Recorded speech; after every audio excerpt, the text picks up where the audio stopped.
আসসালামু আলাইকুম। আশা করি সবাই ভালো আছেন। আজকের ভিডিওতে আপনাদের সাথে আলোচনা করব অনার্স প্রথম বর্ষের ফাইনাল পরীক্ষায় কিভাবে লিখবেন সে সংক্রান্ত। দেখতে থাকুন পুরো ভিডিওটি। হলে প্রবেশের পর আপনাকে A4 সাইজের একটি খাতা দেওয়া হবে। তারপর ভিডিওর স্ক্রিনে দেখানো এরকম একটা ওএমআর থাকবে। এখানে কোনো ভুল হলে সঠিকটা দাগিয়ে দিবেন এবং পরীক্ষককে অবগত করবেন। আপনার নাম, পরীক্ষা code, roll number, registration number, যেদিন পরীক্ষা হবে তার পত্রকোড সব অ্যাডমিট কার্ডে থাকবে। বলে রাখি, পরীক্ষা কোড প্রতিদিন এক থাকবে, 2201, এবং পত্রকোড প্রতিদিন পরিবর্তন হবে, যেদিন পরীক্ষা হবে তার পত্রকোড।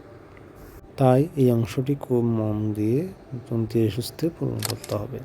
এখন আসে এর পরের অংশ। ওএমআর পূরণ করার পর পৃষ্ঠাটা উল্টালে আপনি এটা দেখতে পাবেন, যেটা স্ক্রিনে দেখতে পাচ্ছেন। এই অংশটি স্ক্রিনে যেভাবে দেখানো হচ্ছে ঠিক সেভাবে পূরণ করবেন। এখানে শুধু ভিন্ন হলো আপনি যে ডিপার্টমেন্টের ছাত্র সেটা লিখবেন। যেমন আপনি যদি রাষ্ট্রবিজ্ঞান হন তাহলে রাষ্ট্রবিজ্ঞান লিখবেন, বাংলা ডিপার্টমেন্টের হলে বাংলা লিখবেন। প্রশ্ন পাওয়ার পর প্রশ্নটি একবার পড়ে নেবেন, তারপর ক বিভাগ লেখা শুরু করবেন। এখন কীভাবে লিখবেন ক বিভাগের উত্তরগুলো সে সম্পর্কে একটু আলোচনা করি। প্রশ্নটা আসলো যে মুসলিম লীগ কোথায় প্রতিষ্ঠিত হয়েছিল। এটা আপনি চাইলে এইভাবে লিখতে পারেন, ঢাকা টিকাটুলির ক্যাম দেশ লেনে। বা অনেকেই বলে যেটা পুরোটা লিখতে হবে। পুরোটা বলতে যেটা অনুরূপভাবে বাকি প্রশ্নগুলোর উত্তরও ঠিক একভাবে লিখবেন। লেখার ধরন অনুযায়ী পৃষ্ঠায় চাইলে হয়তো 3টা বা 4টা লিখতে পারা যায়। যদি প্রশ্ন আসে সংজ্ঞা কিংবা পূর্ণরূপের, তখন যেভাবে লিখবেন, যেমন গ এবং অমনঙের মধ্যে দেখানো হলো। যেমন অ্যাবডো এর পূর্ণরূপ কি, এভাবে লিখবেন। অ্যাবডো এর পূর্ণরূপ হলো ইলেকটিভ বডিজ ডিসকোয়ালিফিকেশন অর্ডার। এটি নির্ভুলভাবে লিখতে হবে। আসলে অবশ্য সেটা যত লাইন যায় তত লাইনের মধ্যে পুরোপুরি লিখতে হবে। এভাবে 2 পৃষ্ঠার মধ্যে কবিভাগে সম্পন্ন করবেন। যদি না পারেন তাহলে শুধু ফাঁকা রাখবেন, পরে কারোতে জিজ্ঞেস করে সঠিক উত্তরটা লিখবেন। কোনো অবস্থাতে ফাঁকা রাখা আসা যাবে না। পরে আপনি চাইলে লিখতে পারেন ঘ বিভাগ বা গ বিভাগ, যার যেটা ইচ্ছা। তবে গ বিভাগ যেহেতু নাম্বার 50, তাই গ বিভাগটাকে লিখবেন, তারপর খ বিভাগ লেখাই উত্তম। খ বিভাগের উত্তর স্ক্রিনে যেভাবে দেখানো হচ্ছে ঠিক সেভাবে লিখবেন। ভূমিকা, মূল বিষয়বস্তু, উপসংহার এভাবে লিখবেন। লেখার ধরন অনুযায়ী সর্বোচ্চ 2 বা 3 পৃষ্ঠার মধ্যে যায় বা 1.5 পৃষ্ঠার মধ্যে শেষ হয়ে যায়। গ বিভাগের উত্তর লিখবেন। ভূমিকা, প্রশ্নের ধরন অনুযায়ী কয়েকটা পয়েন্ট দেবেন, সর্বোচ্চ 8টা বা 10টা দিতে পারেন। গ বিভাগের প্রশ্ন যদি পাতায় হিসাব করেন তাহলে দিতে পারে 3 বা 4 পাতার মতো, আর যদি পৃষ্ঠা হিসাব করেন তাহলে 5 বা 6 পৃষ্ঠা এরকম যাবে।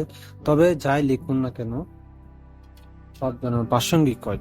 প্রশ্নের সাথে যাতে উত্তরটি প্রাসঙ্গিক হয়, অপ্রাসঙ্গিক কিছু লেখার প্রয়োজন নেই।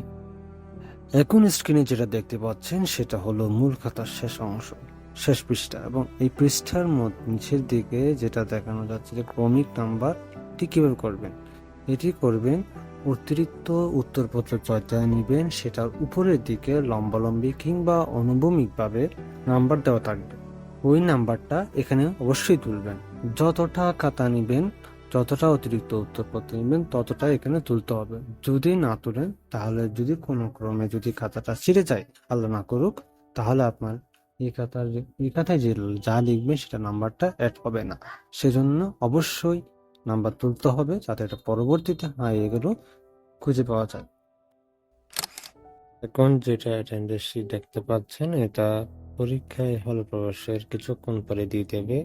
এবং এখানে যে ওএমআরটা রয়েল নাম্বার যেটা রয়েছে সেটা এখানে তুলবেন, আপনার সিগনেচার করবেন। যেদিন পরীক্ষা আছে সেদিন পরীক্ষা তারিখটা লিখবেন, আপনার নামটির সংক্ষেপে লিখলে হবে। এটি খুব তাড়াতাড়ি পূরণ করে রাখবেন, কারণ এটি কিছুক্ষণ পরে নিয়ে নেবে। তো এই ছিল পরীক্ষার আদ্যপান্ত, এবং সবার পরীক্ষা ভালো হোক। এরকম ভিডিও পেতে আমাদের চ্যানেলটি সাবস্ক্রাইব করে রাখুন।